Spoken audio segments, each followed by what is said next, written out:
Assalamualaikum warahmatullahi wabarakatuh. Bismillah walhamdulillah wassalatu wassalamu ala rasulillah Sayyidina Maulana Muhammad ibn Abdullah wa ala alihi wa sahbihi wa man walah. Wala hawla wala quwwata illa billah, amma ba'd. Alhamdulillah, kembali dipertemukan oleh Allah subhanahu wa ta'ala dalam majelis ilmu. Mudah-mudahan mendapatkan tambahan ilmu yang bermanfaat, menjadikan kita manusia-manusia yang selamat dunia sampai akhirat. Amin Allahumma amin. Hadirin hadirat rahimakumullah, meneruskan pembacaan kitab khutbah Tahir bin Husain bin Tahir. Beliau mengatakan, wa ahutsukum ala tilawatil Qur'an, dan saya mengajak kalian semua untuk membaca Al-Quran, banyak membaca Al-Quran. Fa ahsinuha ayyuhal ikhwan, wahai saudara-saudaraku, perbaikilah bacaan Al-Quran kita. Fal Qur'anu aula syai'in bil ihsan. Kalau ada perkara-perkara yang harus kita perbaiki, maka yang dinomor satukan yaitu memperbaiki bacaan Al-Quran kita. Kenapa? Li'annahu kalamul malikid dayyan. Karena Al-Quran itu adalah kalamnya Allah yang maha raja, yang maha membalas, Tuhan kita Allah subhanahu wa ta'ala. Fajawwiduhu bima wudi'a lidzalika min ilmi tajwid. Karena itu kalau baca Al-Quran dengan tajwid, belajar tajwid Al-Quran, baca Al-Quran. Wa zayyinuhu bitahsinis shaut, dan hiasi bacaan Al-Quran kita dengan suara yang bagus, yang baik. Wal hay'ah fit tardid, dan juga kalau membaca Al-Quran dalam keadaan yang paling sempurna. Wa a'immatus salati ahaqqu bimazidil ihkami wat tahsin. Lebih-lebih orang yang memiliki tanggung jawab sebagai imam salat, baik di masjid maupun musalla, maka imam harus lebih perhatian dengan bacaan Qur'annya melebihi orang secara umum. Kalau kita secara umum ini disuruh memperbaiki bacaan Al-Quran, imam ya lebih lagi, karena dia imam salat. Li'annahum dhaminuna kama warada 'anil hadil amin. Karena dalam hadis Nabi sallallahu alaihi wasallam mengatakan imam itu dhamin itu yang nanggung orang-orang yang di belakangnya dia, makmum itu. Wa kullu dzalika dakhilun tahtal luzumi wal wujub. Maka hukumnya wajib imam itu bacaannya baik di dalam salatnya. Wa haqqun muta'ayyanun li kalamir rabbi 'alal marbub, dan ini sudah kewajiban kita semua ya untuk bagus, baik di dalam membaca kalam Tuhan kita Allah subhanahu wa ta'ala. Hadirin hadirat rahimakumullah, berkaitan dengan ibadah ya, membaca Al-Quran ini, banyak sekali ayat-ayat Al-Quran yang menjelaskan hadis-hadis Nabi SAW. Di antaranya Allah berfirman, innal ladzina yatluna kitaballahi wa aqamus salata wa anfaqu mimma razaqnahum sirran wa alaniyah yarjuna tijaratan lan tabur. Orang-orang, kata Allah, yang mereka itu membaca kitab Allah Al-Quran, kemudian mendirikan sholat, mengeluarkan zakat, baik sembunyi-sembunyi atau secara jelas. Mereka semuanya berharap ya, perniagaan dagang dengan Allah yang tidak ada kerugian di dalamnya. Liwafiyahum ujurahum wa yazidahum min fadlih, supaya nanti di hari kiamat Allah memberikan pahalanya mereka secara sesuai begitu, tidak ada yang kurang. Dan masih nanti ditambahi dari pemberian-pemberian Allah, innahu ghafurun syakur, sungguhnya Allah itu adalah zat yang maha mengampuni, zat yang baik di dalam membalas hambanya. Jadi disifatkan orang-orang yang beruntung itu, diantara sifatnya mereka itu yatluna kitab Allah, semasa hidupnya itu senang maca Quran. Itu orang-orang yang beruntung. Dalam hadis Nabi SAW bersabda, afdalu ibadati ummati tilawatul Quran. Paling afdalnya ibadah umatku ini ya baca Al-Quran. Ya, baca Al-Quran itu paling bagus. Man qara'a harfan min kitabillah kutibat lahu hasanah wal hasanah bi asyri amsalihah. Barang siapa yang membaca satu huruf dari Al-Quran, maka satu huruf tadi itu dicatat satu kebaikan. Satu kebaikan itu pahalanya dilipatkan 10 kali oleh Allah. Kemudian dikasih contoh sama Nabi, la aqulu alif lam mim harfun wahid. Kalau ada orang ngaji baca Quran, kemudian dia mengucapkan alif lam mim mandek, mari ngono, zalikal kitabul la raiba fi misalnya ya. Bukan alif lam mim itu dihitung satu kebaikan kemudian dibalas 10, bukan. Tapi alif itu satu huruf, lam satu huruf, mim satu huruf. Berarti dapat 3 hasanah. Dia sudah melakukan 3 hasanah. 3 ini nanti dilipat gandakan 10 sama Allah. Berarti sudah ditulis dalam buku amalnya itu 30 pahala. Mek alif lam mim tok itu dapat 30. Belum ayat-ayat yang selanjutnya. Bagaimana kalau dia membaca misalnya 1 halaman dalam 1 hari, misalnya ya 1 lembar, atau bahkan ya ada yang 1 juz sehari misalnya. Nah, itu berapa nilainya, pahalanya yang dicatat oleh Allah Subhanahu wa taala?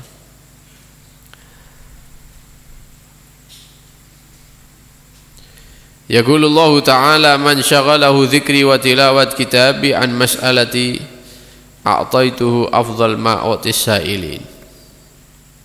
Kalau ada orang hobinya itu zikir, ngaji Quran, sampai dia lupa untuk minta sama Allah, doa minta ini minta itu ya. Jadi sibuk sama zikir sama baca Quran. Maka walaupun dia tidak minta, sama Allah akan diberikan pemberian-pemberian yang paling baik-baik. Walaupun dia tidak minta. Kenapa? Karena dia sudah sibuk zikir, sibuk memperbanyak membaca Al-Quran. Dalam hadis yang lain Nabi SAW bersabda, Iqra'ul Quran, bacalah Al-Quran, fa innahu ya'ti yaumal qiyamah syafi'an li ashabi. Karena nanti di hari kiamat Al-Quran itu akan datang mencari, mana teman-teman saya ini, yaitu orang-orang yang senang baca Quran. Dicari sama Al-Quran nanti di hari kiamat. Kemudian Al-Quran tadi itu memberikan syafaat, pertolongan kepada orang-orang yang senang baca Quran. Berarti Al-Quran itu termasuk yang bisa memberikan syafaat kepada kita nanti di hari kiamat. Karena itu dilatih untuk baca Quran ya, walaupun bukan bulan Ramadan. Ini banyak sekali penjelasan-penjelasan hadis, kemudian kalam-kalam para sahabat, para ulama menjelaskan tentang fadilah keutamaan baca Quran ini ya. Ketika baca Quran itu harus ada ihsan. Membaca Al-Quran itu ada ihsan. Semua ibadah itu sebenarnya membutuhkan ihsan. Ihsan itu apa sih? Ihsan itu memperbaiki kualitas ibadah. Sholat ya orang ya sholat 5 waktu, tapi ada orang-orang yang sholatnya itu dengan ihsan, sholat dengan meningkatkan kualitas sholatnya dia. Ya caranya macam-macam, ya caranya macam-macam. Bisa dengan memperhatikan adab-adab sholat, ya pakaiannya, sunnah-sunnahnya, kemudian pikirannya, ya, sholat diusahakan tidak mikir yang lain, fokus dengan sholatnya dia. Ini namanya sholat dengan ihsan. Ada orang yang sholat pokoknya sholat wis, sholat takbir ya walaupun misalnya pakai kaos, walaupun tidak pakai peci misalnya, walaupun tidak pakai siwak, walaupun sholat sendirian, tidak sholat jamaah, ini yang penting sholat, tapi tidak ada ihsan, tidak ada perbaikan di dalam sholatnya. Ya kalau diterima sama Allah ya alhamdulillah, kalau tidak diterima ini yang repot nantinya ya. Karena itu diusahakan sholat dengan sholat berjamaah, kemudian selalu diperbaiki sholatnya. Begitu juga ibadah-ibadah yang lain. Di antaranya juga yaitu membaca Al-Quran. Membaca Al-Quran itu dianjurkan semakin bagus kualitasnya. Di antaranya caranya supaya maca Quran ini tambah apik, ya adab-adabnya diperhatikan. Adab membaca Al-Quran diperhatikan. Apa adabnya? Di antaranya adab membaca Al-Quran harus ikhlas. Ketika baca Al-Quran tujuannya untuk mendapatkan keridhaan dari Allah Subhanahu wa ta'ala, untuk semakin dekat kepada Allah Subhanahu wa ta'ala, untuk mendapatkan keuntungan, mendapatkan pahala dari Allah Subhanahu wa ta'ala. Jangan sampai maca Quran niate supaya dipuji oleh orang, ya supaya dibilang ahli maca Quran. Ya berarti tujuannya bukan Allah, ini berarti makhluk. Yang dituju adalah manusia. Atau maca Quran tujuannya duniawi, ya nanti saya undang 1000 hari orang tua saya sampai yang maca Quran misalnya, piro duit sak ya ndak oleh 2024 kayak 1.000 ndak usum ya minimal 300. Nah ini baca Quran bukan untuk mendapatkan ridho Allah, sama bukan, tapi untuk mencari keuntungan dunia.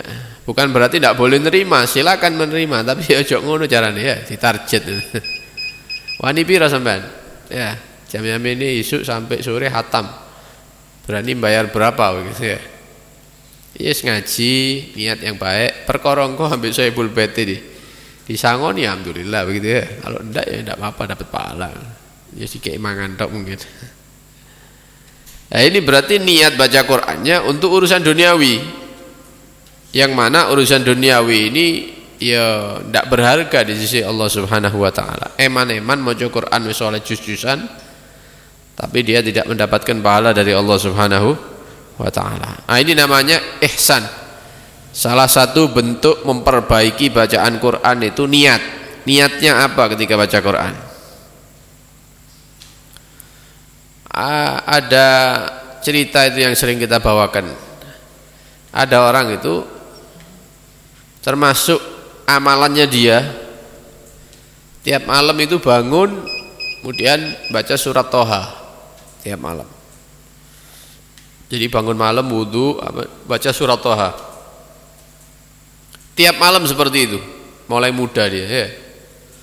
Nah, suatu malam ketika dia bangun kemudian wudu bawa Al-Quran baca surat Toha, tengah-tengah baca surat Toha tiba-tiba ada suara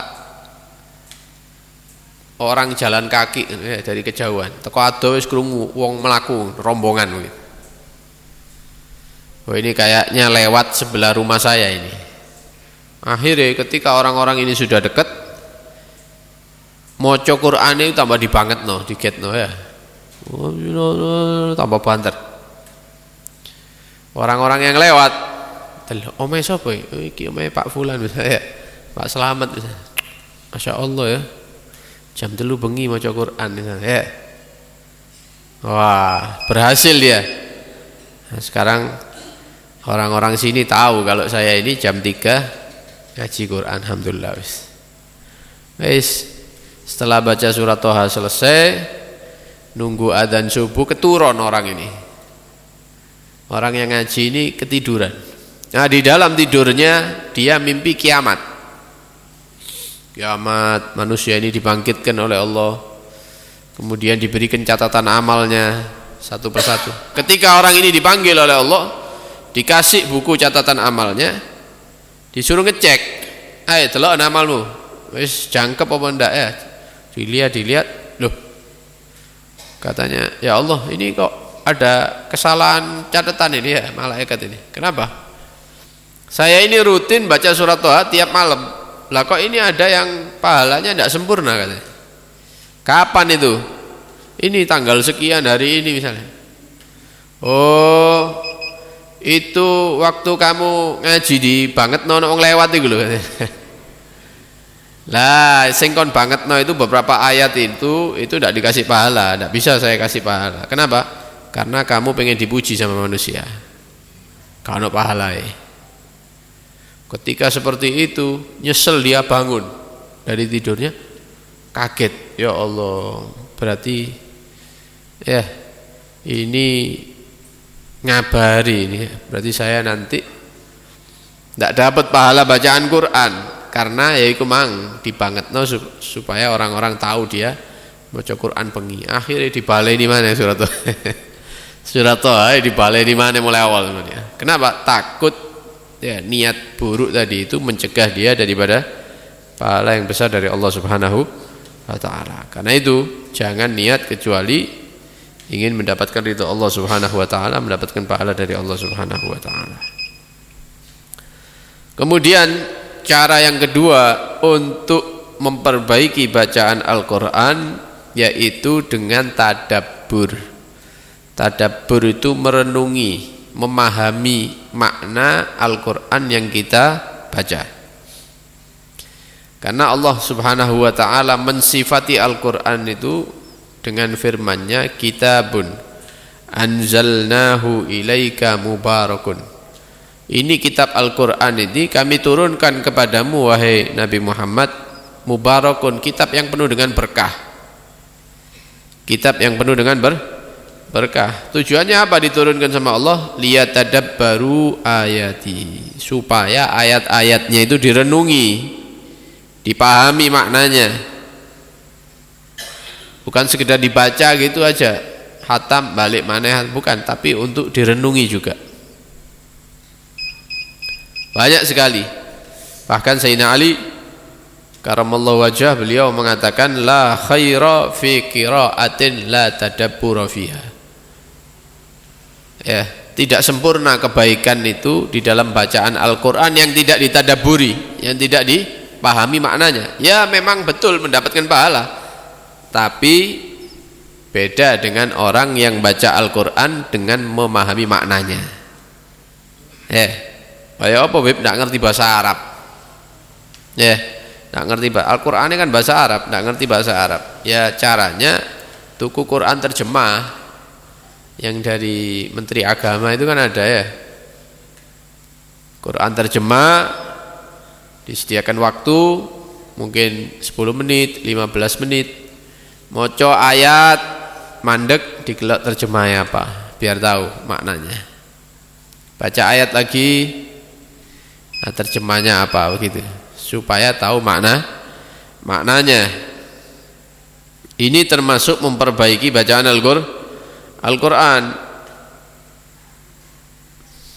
Dan ini adalah sifat baca Qur'annya Nabi Muhammad SAW. Seperti itu juga para sahabat-sahabat Nabi membaca Al-Quran, diresapi maknanya. Bahkan Sayyidina Umar itu kalau bangun malam, Sayyidina Umar bin Al-Khattab kalau bangun malam itu beliau takbir sholat setelah baca Fatihah baca ayat-ayat Quran. Nah, kadang-kadang ayat Al-Quran yang dibaca ini menceritakan siksa Allah, neraka Allah. Rubbama saqata min qiyamihi min syiddati khaufihi atau khasyatihi wa khusyu'i. Kadang-kadang saking wedine maca Quran tahu maknanya, saking takutnya moro-moro ngeblak Sayyidina Umar, jatuh semaput tengah-tengah sholatnya. Kenapa? Yaitu tadi membaca Al-Quran dengan tadabbur, membaca Al-Quran dengan meresapi makna. Bahkan beberapa kali Sayyidina Umar bin Khattab itu sakit, loro,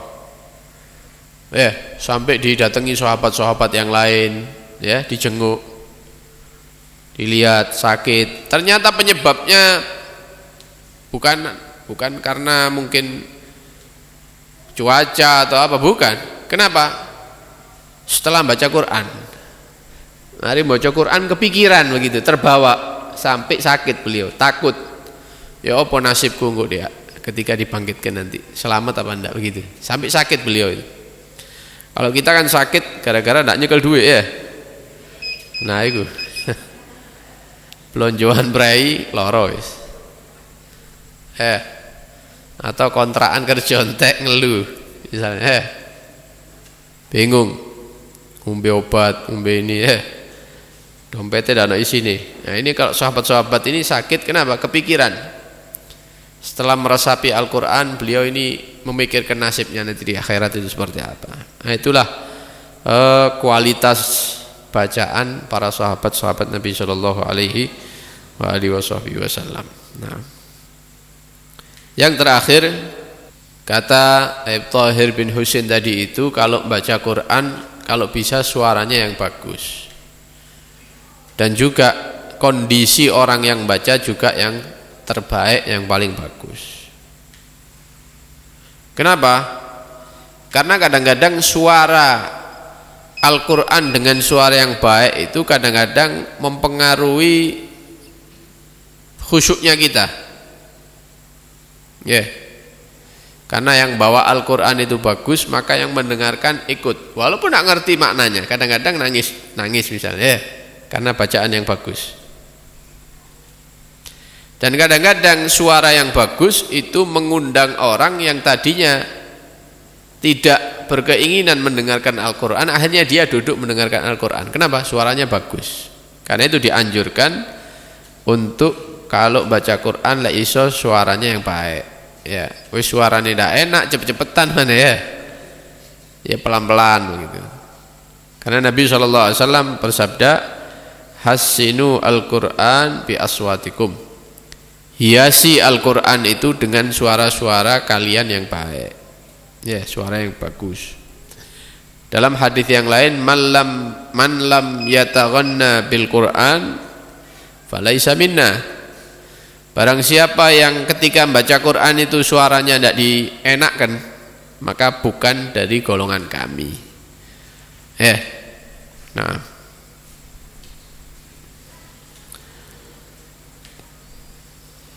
pernah Nabi SAW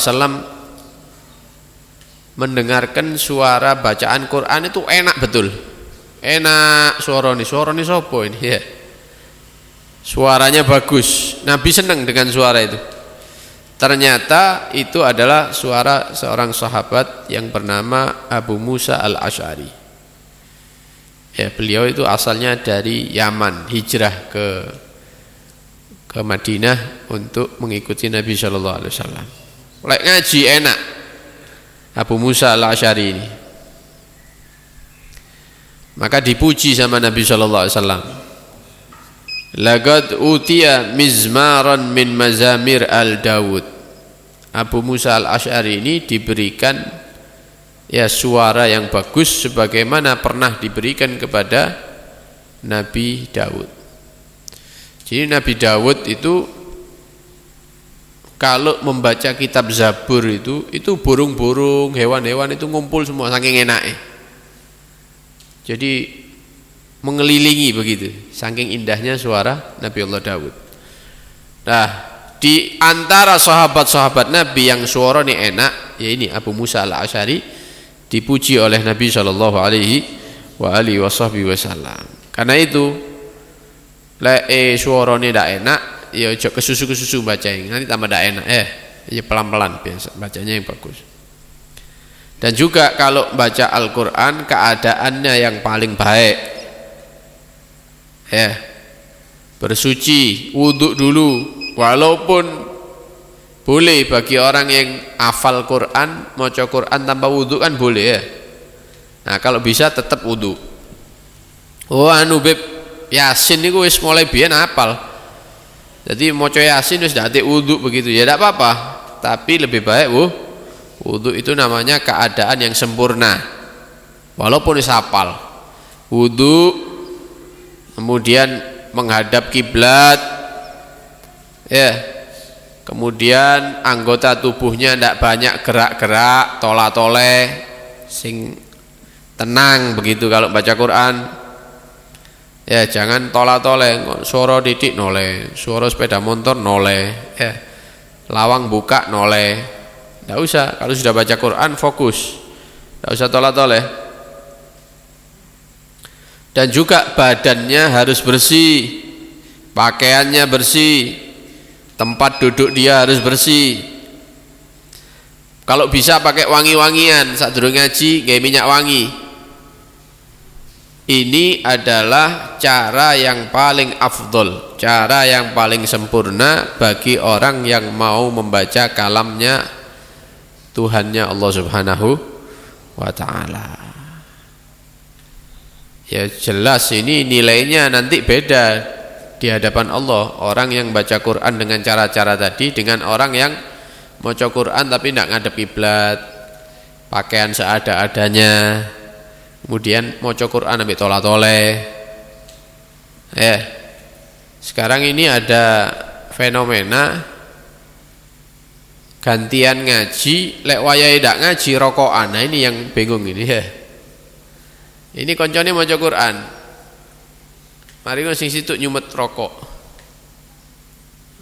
Lek wayahe mandek rokoknya didalesi ngaji mana. Nah, ini kan tidak pantas. Karena rokok itu tidak bisa dibarengkan dengan sesuatu yang baik. Ada dua santri podo mondok podo mondok suwe debat. Sing iki ngomong rokok itu haram, sing iki ngomong rokok itu makruh. Akhirnya kira-kira yang ngomong rokok itu haram, dia ini seneng buat kopi. Kalau malam biar tidak ngantuk maca kitab gitu. Sing iki lek maca kitab ambek rokokan. Debat. Akhirnya satu guru datang tanya, ada apa ini? Iki loh debat masalah rokok. Terus gini aja. Mana yang seneng rokok ente? Rokok ente gawon. Mana yang seneng kopi? Kopinya ente bawa. Ayo tak jak nang Masjidil Haram katanya. Ente rokok ono nek ngarepe Ka'bah, sing ente ngombe kopi nek ngarepe Ka'bah. Pingin terus sing diprotes sampe wong. Kata yang seneng ambil rokok, ya ndak bisa gitu, ndak berani saya. Ya sudah, ayo numpak bis wis nang Madinah. Ente rokok ono nek ngarepe kuburannya Nabi, yang ini suruh minum kopi di depannya kuburannya Nabi.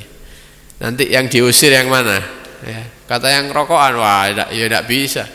Ya berarti rokok itu jangan dibarengkan dengan sesuatu yang baik-baik. Lek wayahe nek ngarepe Ka'bah ya aja nggawa rokok. Kalau bisa lek ape haji umroh aja rokokan, kok mulai rokok ono terserah. Kalau mau ziarah Nabi jangan bawa rokok, jangan ngesak rokok. Kalau di masjid jangan rokokan, karena tidak pantas orang rokokan di masjid. Kalau baca Quran atau di depannya ada orang baca Quran, jangan rokokan di depan. Atau sambil ngerokok, maca kitab ambil rokokan jangan. Sebagai dulu itu orang-orang dulu itu walaupun ngerokok tidak berani ngerokok di depan orang tuanya, singitan. Kenapa? Adab. Saiki saasepe disembulno nang bapake. Tidak ada adabnya. Nah karena itu kalau baca Al-Quran adabnya diperhatikan. lebih-lebih di dalam masjid. Ya. Kalau mau ngerokok keluar. Ya, keluar dari masjid. Walaupun di teras tidak pantas. Orang dulu itu kalau arek lanang-lanang biyen niku, lek katokan niku gak wani lewat ngarepe masjid. Izin. Perempuan tidak pakai kerudung malu kalau mau lewat depannya masjid dulu. Sekarang nggak ono, sudah masjid tidak ada harganya sekarang. Nanti mau rokokan di masjid tidak ada yang protes. Kenapa? Ya itu tadi, adab semakin lama semakin ditinggal sama orang-orang Islam. Karena itu kita harus tetap menjaga adab. Putra putri kita, ya, anak-anak kita diajari adab di dalam agama. Mudah-mudahan mendapatkan kekuatan dari Allah, hidayah untuk bisa membaca Al-Quran walaupun bukan di bulan Ramadan. Ya bulan-bulan sekarang ini mudah-mudahan iso lah maca Quran sedikit-sedikit. Ya mudah-mudahan diberikan keistiqomahan. Ya mudah-mudahan mendapatkan pahala-pahala yang besar dari Allah Subhanahu wa taala. Mudah-mudahan selamat dunia, selamat akhirat. Mudah-mudahan selalu diridhoi oleh Allah Subhanahu wa taala. Amin Allahumma amin. Sallallahu alaihi wasallam Muhammad wa alihi washabbihi wasallam. Alhamdulillahirabbil alamin. Assalamualaikum warahmatullahi wabarakatuh.